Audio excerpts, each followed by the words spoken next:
Jonesy and Amanda. Jam Nation. What can we say about Andy Summers, 1/3 of the Police, the band? He's been voted as one of the greatest all-time guitarists. Yeah, by Rolling Stone magazine. And why not? Have a listen to some of these. This is Andy. This is Andy. Andy.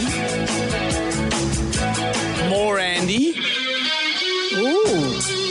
And we're thrilled to say, here he is. Well, hello. It's good to be here. That's a big deal. One of the greatest guitarists of all time. Do you know who you're surrounded by in that category? Yeah, most of them aren't very good, actually. Right. I don't ever take these things too seriously because I could name a lot more guitarists that Rolling Stone would not know about, didn't put in the thing, and really are much greater than many of the ones. Sure. Are you the kind of guitarist who has always got a guitar in your hand? If you're at home, are you sitting playing a guitar? No, I like that. I do. It's sort of like a part of my body practically. And I walked into a shop, here's some guitar stuff, but all the usual Fenders, Martins and all that. And then there was this new weird looking little guitar with a tremolo thingy on it, and I picked it up and went, my God, it's magic. And I bought one. It's in bright yellow, and I went straight on stage that night and did the show with that. And then I thought, well, I've got to have another one. I've got to have a backup for this. So I went back to the next day, and they brought out this beautiful sort of surf green one. So I've got two of them. So on this tour I just did, I was a bit indulgent on that side of things, but you see the bug has never left. Yeah. So you got rid of the bug. How many guitars do you have then? I don't know, 150, 200 or something. Yeah, and that's because I look at guitarists. So Willie Nelson, I was looking at Willie Nelson's acoustic guitar, and he's had that for 1,000 years, and he's played it so much it's actually worn out. He's worn through the front of the guitar. So I guess it begs the question: do you become monogamous with your guitar? Do you have one that, like, I know Sting's got his bass that he's had it for 1,000 years. Or do you just flip through the guitars? You know, there's so many relationships you can have with them. It's a very good point because, I've got all these things and I get given a lot, by the way, like Fender just gave me a beautiful new Strat and I get given them, and I've worked with, for instance, Fender, Martin and Gibson. They all made Andy Summers guitars, which is very nice. And, of course, one feels very flattered that they would do that for you. And, so I've acquired the number that I've got over a period of years. I'm more about being a musician and playing more than I've got to have that 58 Les Paul. That's not really me. Jonesy and I, probably about 20 years ago, went to your photography exhibition here in Sydney. Yeah. It was extraordinary.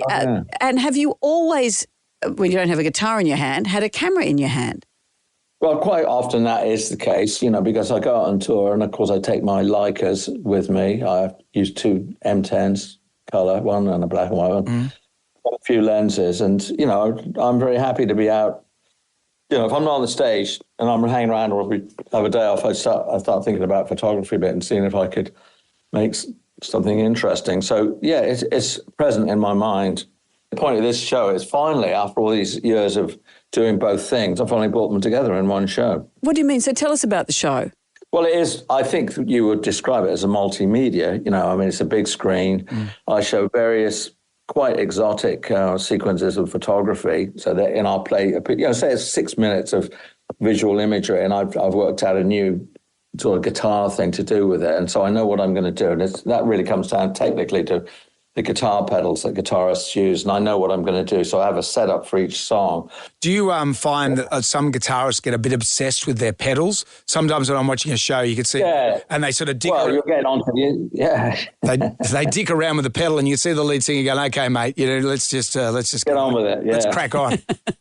Well, that's the same, sort of nerdy mindset that people get thousands of guitars. They're not really players, and there are guys who just get so involved in the pedals, but they aren't really producing much music. Music's about learning chords, scales, harmony, time, all this rhythm. That's music. Now you've got all these funny effects you can make, which won't necessarily make you sound great, but they'll give you a funny effect. So you've got to find your place with it. Because it's like that throat thing, that Peter Frampton used to use. I've forgotten what it's called. Because that sounds good, but it looks really weird.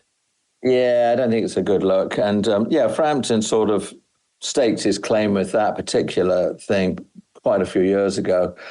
Not for me. Well, and Sting, because he toyed with different, various instruments. Did he? I remember he tinkered with a theremin and stuff like that. Did you ever think, Sting, just stick with the bass, mate?